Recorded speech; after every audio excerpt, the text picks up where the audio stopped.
talk by the Venerable Mahasi Sayadaw Agamaha Pandita Usabana, given to his disciples on their induction into Vipassana meditation at Sasana Yekta Meditation Center, Rangoon, Burma. Practical Vipassana meditational exercises.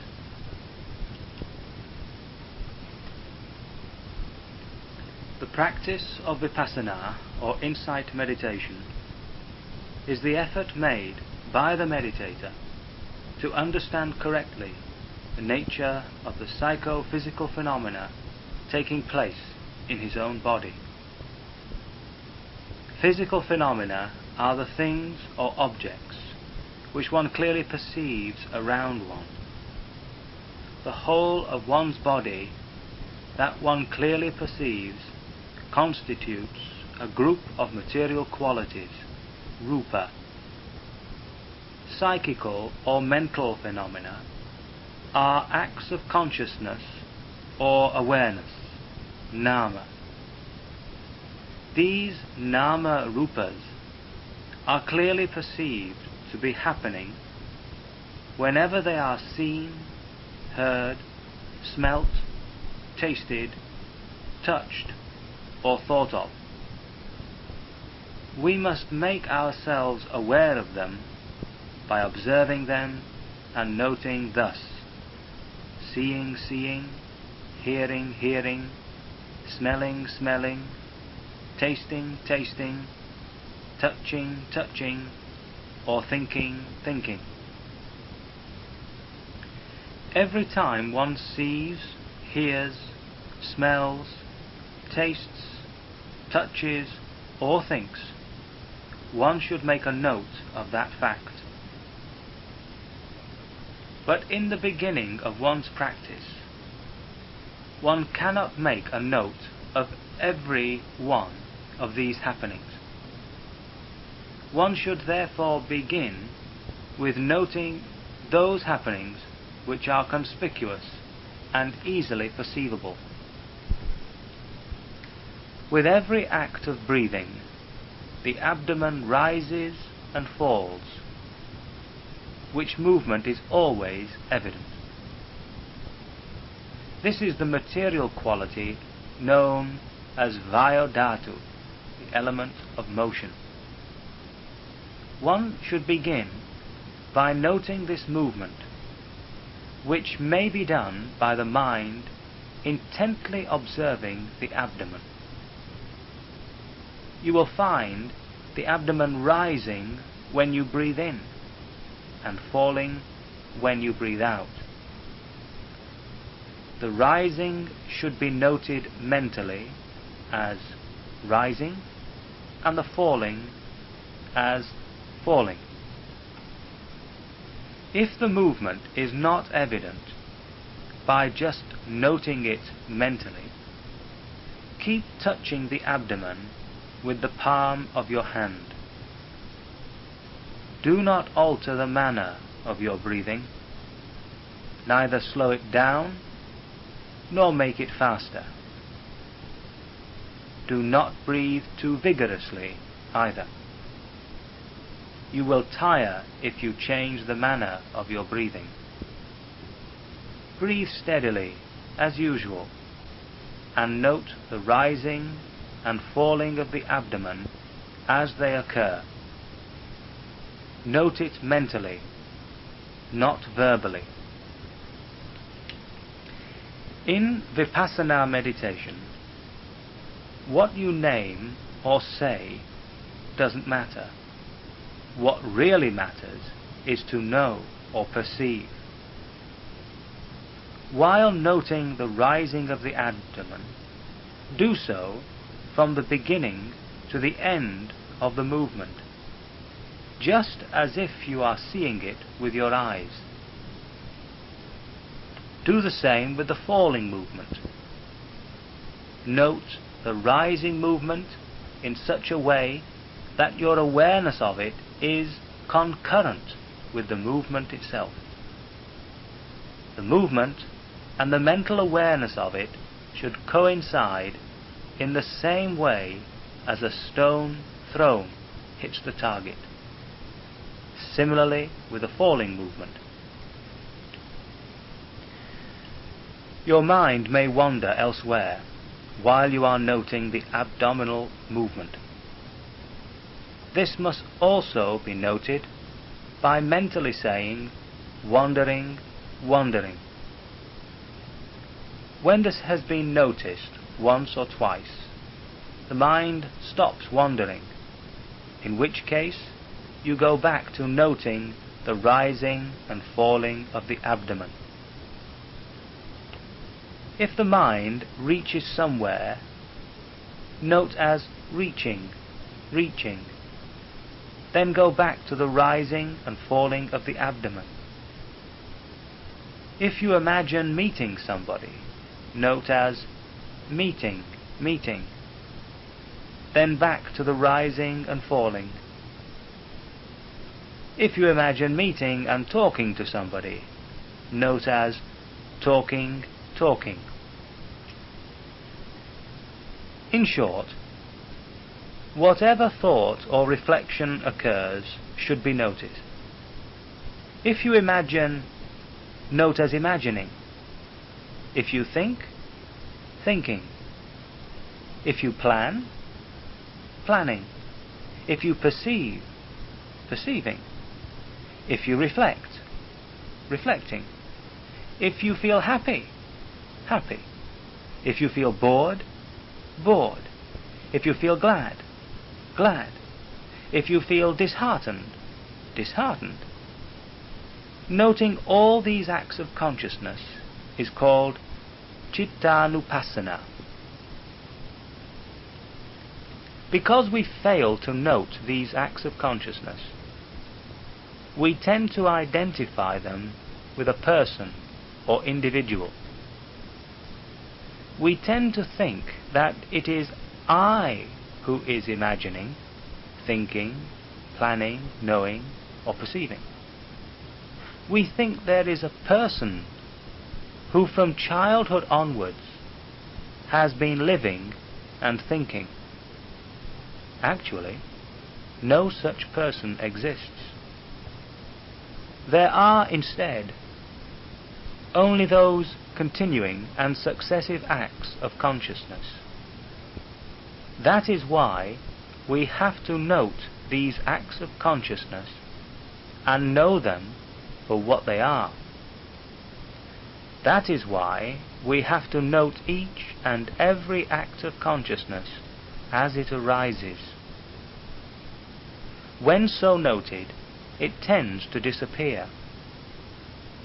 We then go back to noting the rising and falling of the abdomen. When you have sat meditating for long, sensations of stiffness and heat will arise in your body. These are to be noted carefully too. Similarly, with sensations of pain and tiredness. All these sensations are dukkha vedana, feeling of unsatisfactoriness, and noting them is vedananupassana. Failure or omission to note these sensations makes you think, I am stiff, I am feeling hot, I am in pain, I was all right a moment ago, now I am uneasy with these unpleasant sensations. The identification of these sensations with the ego is mistaken. There is really no I involved, only a succession of one new unpleasant sensation after another. It is just like a continuous succession of new electrical impulses that light up electric lamps. Every time unpleasant contacts are encountered in the body, unpleasant sensations arise, one after the other. These sensations should be carefully and intently noted. whether they are sensations of stiffness, of heat, or of pain. In the beginning of the yogi's meditational practice, these sensations may tend to increase and lead to a desire to change his posture. This desire should be noted, after which the yogi should go back to noting the sensations of stiffness, heat, etc. Patience leads to Nibbana, as the saying goes. This saying is most relevant in meditational effort. One must be patient in meditation. If one shifts or changes one's posture too often because one cannot be patient with the sensation of stiffness or heat that arises, samadhi, good concentration, cannot develop. If samadhi cannot develop, insight cannot result, and there can be no attainment of Magga, the path that leads to Nibbana, Phala, the fruit of that path, and Nibbana. That is why patience is needed in meditation. It is patience mostly with unpleasant sensations in the body, like stiffness, sensations of heat and pain, and other sensations that are hard to bear. One should not immediately give up one's meditation on the appearance of such sensations and change one's meditational posture. One should go on patiently, just noting as stiffness, stiffness, or hot, hot. Moderate sensations of these kinds will disappear if one goes on noting them patiently. When concentration is good and strong, even intense sensations tend to disappear. One then reverts to noting the rising and falling of the abdomen. One will, of course, have to change one's posture if the sensations do not disappear, even after one has noted them for a long time, and if, on the other hand, they become unbearable. One should then begin noting as wishing to change, wishing to change. If the arm rises, note as rising, rising. If it moves, note as moving, moving. This change should be made gently and noted as rising, rising, moving, moving, touching, touching. If the body sways, swaying, swaying. If the foot rises, rising, rising. If it moves, moving, moving. If it drops, dropping, dropping. If there is no change, but only static rest, go back to noting the rising and falling of the abdomen. There must be no intermission in between. Only contiguity between a preceding act of noting and a succeeding act, between a preceding samadhi, state of concentration, and a succeeding one. Only then will there be successive and ascending stages of maturity in the yogi's state of intelligence. Magga and Phala Jnana, knowledge of the path and its fruit, are attained only when there is this kind of gathering momentum. The meditative process is like that of producing fire by energetically and unremittingly rubbing two sticks of wood together so as to attain the necessary intensity of heat. when the flame arises. In the same way, the noting in Vipassana meditation should be continual and unremitting, without any resting interval between acts of noting, whatever phenomena may arise. For instance, if a sensation of itchiness intervenes, and the yogi desires to scratch because it is hard to bear, both the sensation and the desire to get rid of it should be noted, without immediately getting rid of the sensation by scratching. If one goes on perseveringly noting thus, the itchiness generally disappears, in which case one reverts to noting the rising and falling of the abdomen. If the itchiness does not in fact disappear, one has, of course, to eliminate it by scratching. But first, the desire to do so should be noted.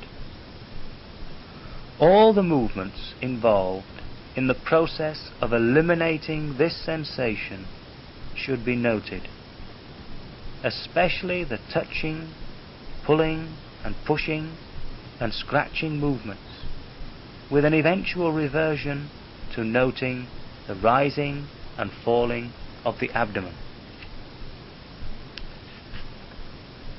Every time you make a change of posture, you begin with noting your intention or desire to make the change, and go on to noting every movement closely, such as rising from the sitting posture, raising the arm, moving and stretching it. You should make the change at the same time as noting the movements involved. As your body sways forward, note it. As you rise, the body becomes light and rises. Concentrating your mind on this, you should gently note as rising, rising. The yogi should behave as if he were a weak invalid. People in normal health rise easily and quickly or abruptly. Not so with feeble invalids, who do so slowly and gently. The same is the case with people suffering from backache, who rise gently, lest the back hurt and cause pain. So also with meditating yogis. They have to take their changes of posture gradually and gently. Only then will mindfulness, concentration, and insight be good. Begin therefore with gentle and gradual movements. When rising, the yogi must do so gently, like an invalid, at the same time noting as rising, rising. Not only this, though the eye sees, the yogi must act as if he does not see. Similarly, when the ear hears, while meditating, the yogi's concern is only to note. What he sees and hears are not his concern. So whatever strange or striking things he may see or hear, he must behave as if he does not see or hear them, merely noting carefully. When making bodily movements, the yogi should do so gradually, as if he were a weak invalid, gently moving the arms and legs, bending or stretching them, bending down the head and bringing it up. All these movements should be made gently. when rising from the sitting posture, he should do so gradually, noting as rising, rising. When straightening up and standing, note as standing, standing. When looking here and there, note as looking, seeing. When walking, note the steps, whether they are taken with the right or the left foot. You must be aware of all the successive movements involved, from the raising of the foot to the dropping of it. Note each step taken with the right foot or the left foot. This is the manner of noting when one walks fast. It will be enough if you note thus when walking fast and walking some distance. When walking slowly or doing the Chankama walk, walking up and down, 3 movements should be noted in each step. When the foot is raised, when it is pushed forward, and when it is dropped. Begin with noting the raising and dropping movements. One must be properly aware of the raising of the foot. Similarly, when the foot is dropped, one should be properly aware of the heavy falling of the foot. One must walk, noting as raising, dropping, raising, dropping with each step. This noting will become easier after about 2 days. Then go on to noting the 3 movements as described above, as raising, pushing forward, dropping, raising, pushing forward, dropping. In the beginning, it will be suffice to note 1 or 2 movements only, thus right step, left step, when walking fast, and raising, dropping, when walking slowly. If when walking thus you want to sit down, note as wanting to sit down, wanting to sit down. When actually sitting down, note concentratedly the heavy falling of your body. When you are seated, note the movements involved in arranging your legs and arms. When there are no such movements, but just a stillness, static rest of the body, note the rising and falling of the abdomen. While noting thus, and if stiffness of your limbs and sensation of heat in any part of your body arise, go on to note them. Then back to rising, falling. While noting thus, and if a desire to lie down arises, note it, and the movements of your legs and arms as you lie down. The raising of the arm, the moving of it, the resting of the elbow on the floor, the swaying of the body, the stretching of the legs, the listing of the body as one slowly prepares to lie down, all these movements should be noted. To note as you lie down thus is important. In the course of this movement, that is, lying down, you can gain a distinctive knowledge, that is, Magga-jnana and Phala-jnana, the knowledge of the path and its fruition. When samadhi, concentration, and jnana, insight, are strong, the distinctive knowledge can come at any moment. It can come in a single bend of the arm, or in a single stretch of the arm. Thus it was that the Venerable Ananda became an Arahat. The Venerable Ananda was trying strenuously to attain Arahatship overnight on the eve of the first Buddhist council.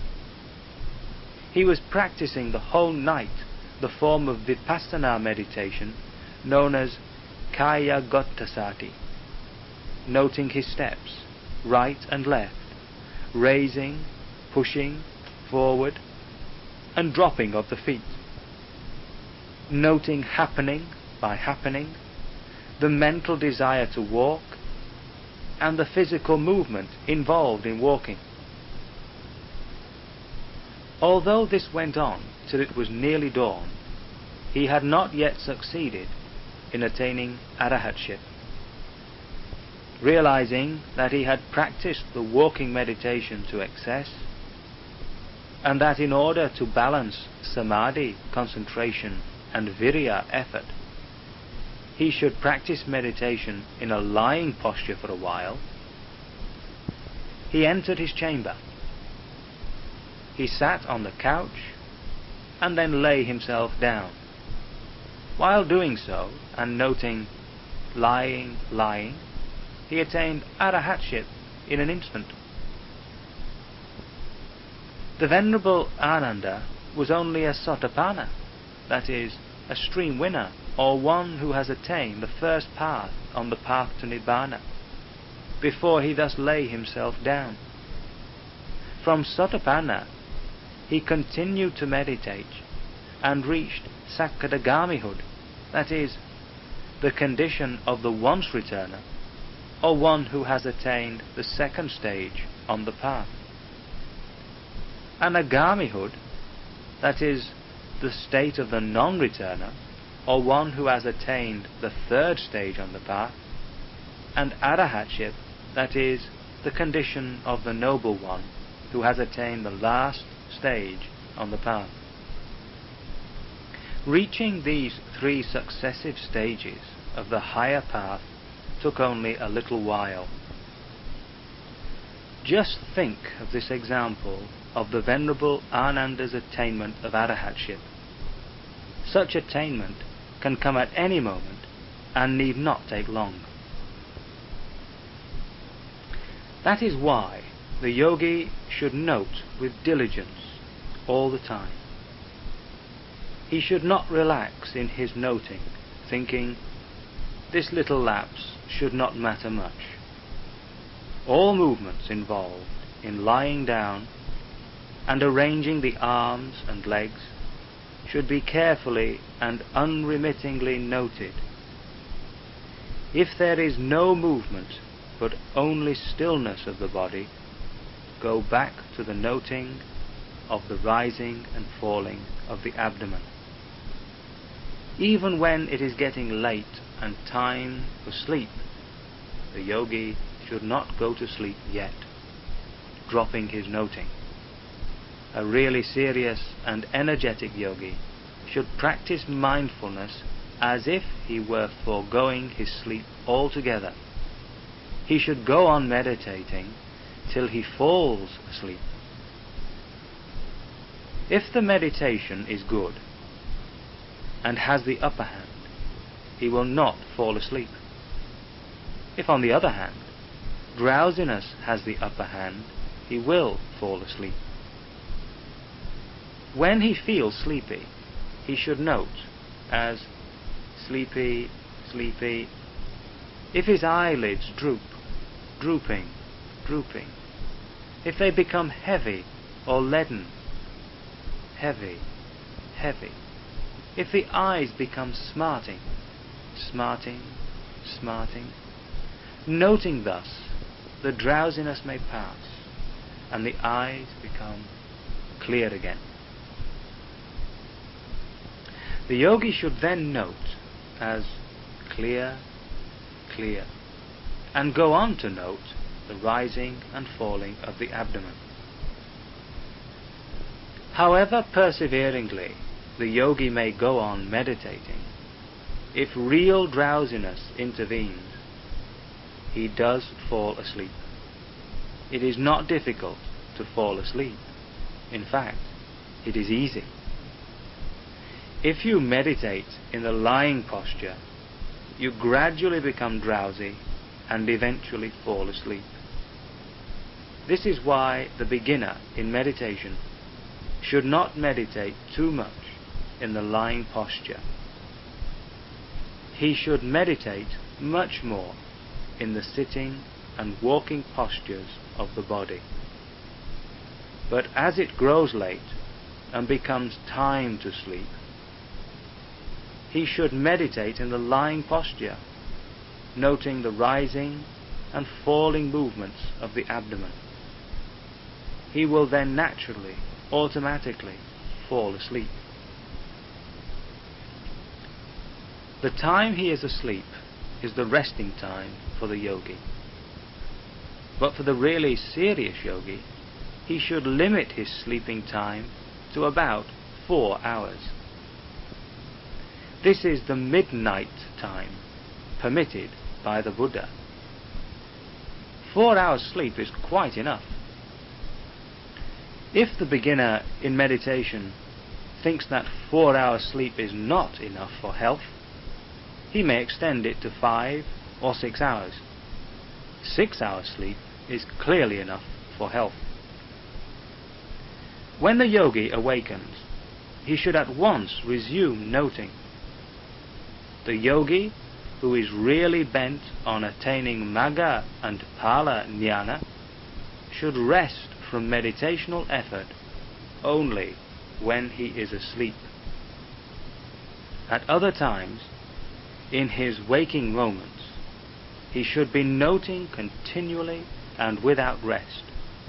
That is why, as soon as he awakens, he should note the wakening state of his mind as awakening. If he cannot yet make himself aware of this, he should begin noting the rising and falling of the abdomen. If he intends to get up from bed, he should note as intending to get up. He should then go on to note the changing movements he makes as he arranges his arms and legs. When he raises his head and rises, note as rising. If he makes any changing movements as he arranges his arms and legs, all of these movements should also be noted.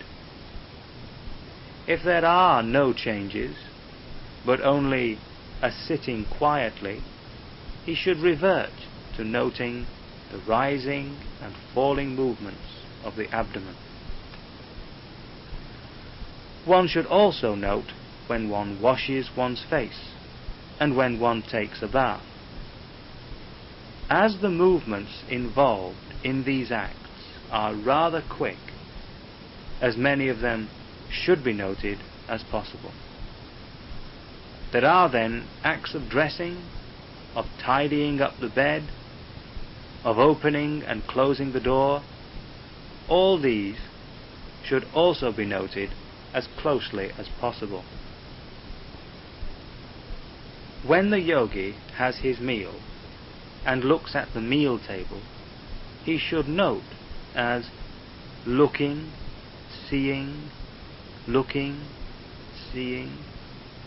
When he extends his arm towards the food, touches it, collects and arranges it, handles it, and brings it to the mouth, bends his head and puts the morsel of food into his mouth, drops his arm and raises his head again, all these movements should be duly noted. The following instructions are a way of noting in accordance with the Burmese way of taking a meal. Those who use fork or spoon or chopsticks should note the movements in an appropriate manner. When he chews the food, he should note as chewing, chewing. When he comes to know the taste of the food, he should note as knowing, knowing. As he relishes the food and swallows it, as the food goes down his throat, he should note all these happenings. This is how the yogi should note as he takes one morsel after another of his food. As he takes his soup, all the movements involved, such as extending of the arm, handling of the spoon, and scooping with it, and so on, all these should be noted. To note thus at mealtime is rather difficult, as there are so many things to observe and note. The beginning yogi is likely to miss several things which he should note, but he should resolve to note all. He cannot, of course, help it if he overlooks and misses some, but as his samadhi concentration becomes strong, he will be able to note closely all these happenings.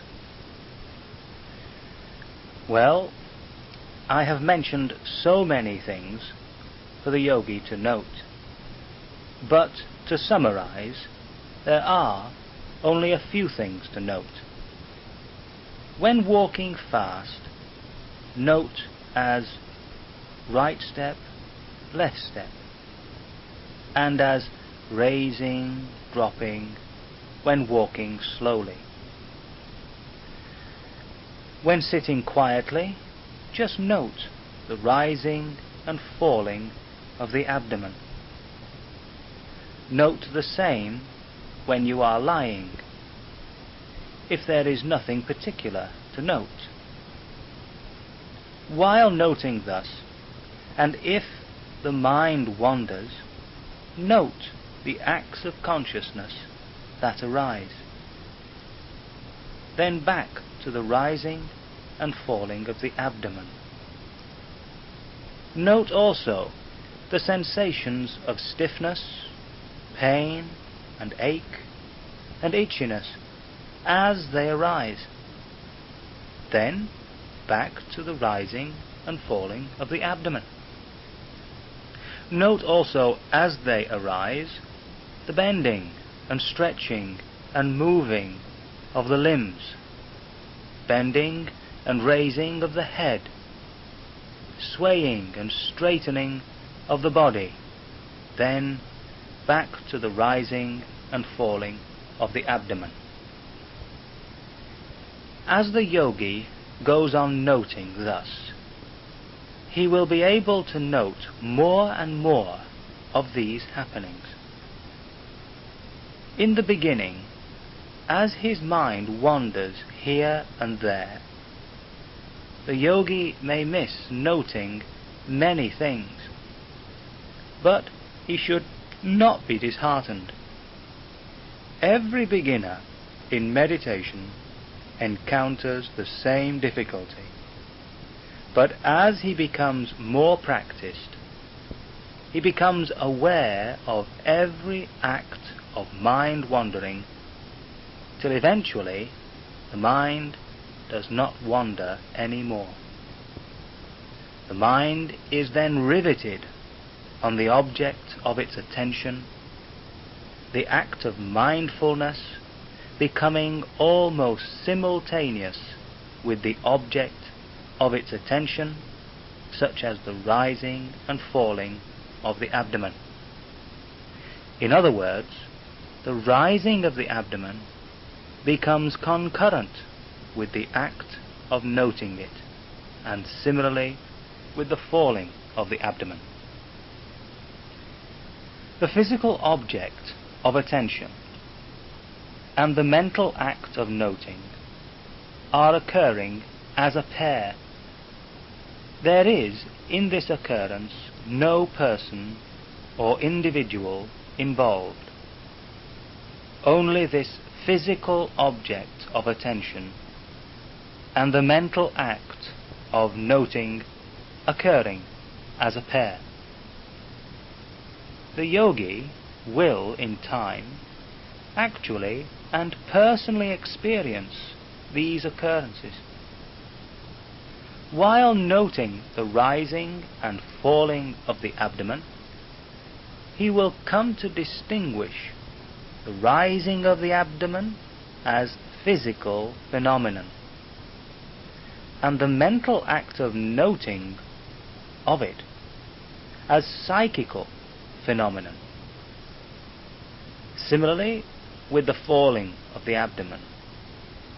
Thus the yogi will distinctly come to realize the simultaneous occurrence in pair of these psychophysical phenomena.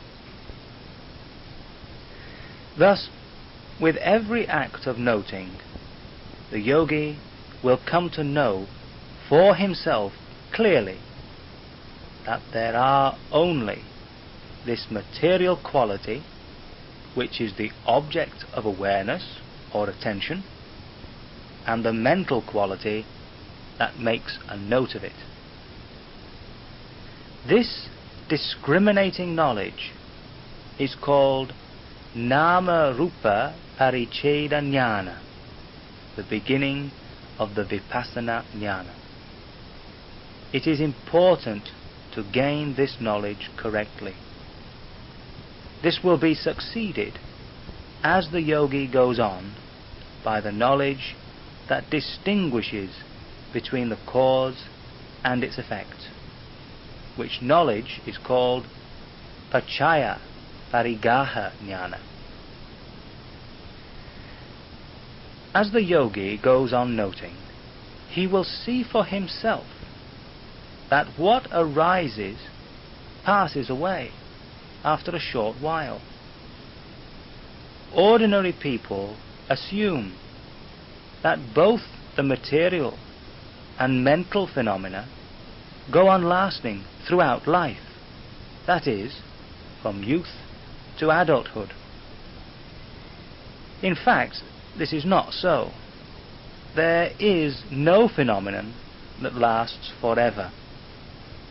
All phenomena arise and pass away so rapidly that they do not last even for the twinkling of an eye.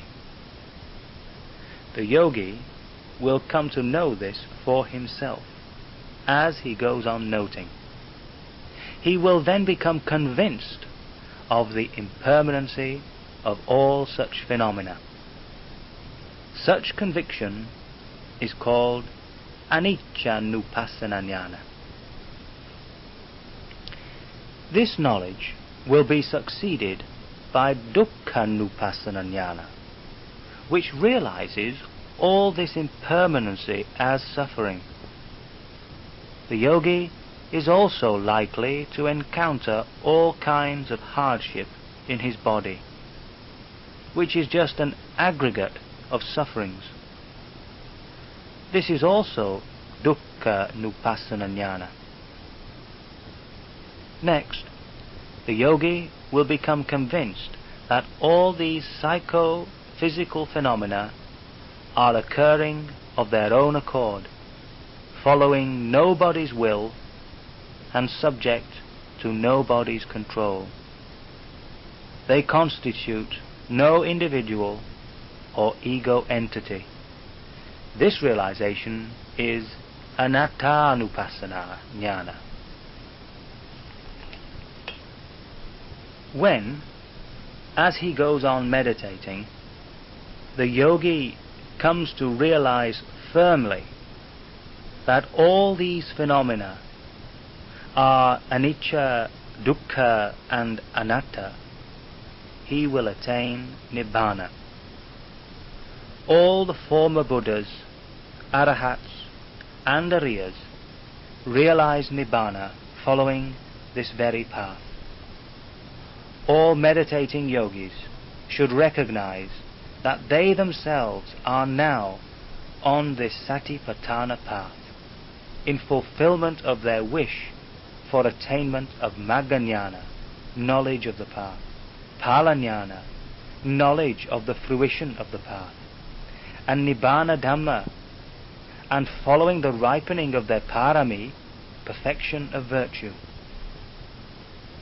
They should feel glad at this, and at the prospect of experiencing the noble kind of samadhi, tranquility of mind brought about by concentration, and jnana, supramundane knowledge or wisdom, experienced by the Buddhas, Arahats and Ariyas, and which they themselves have never experienced before.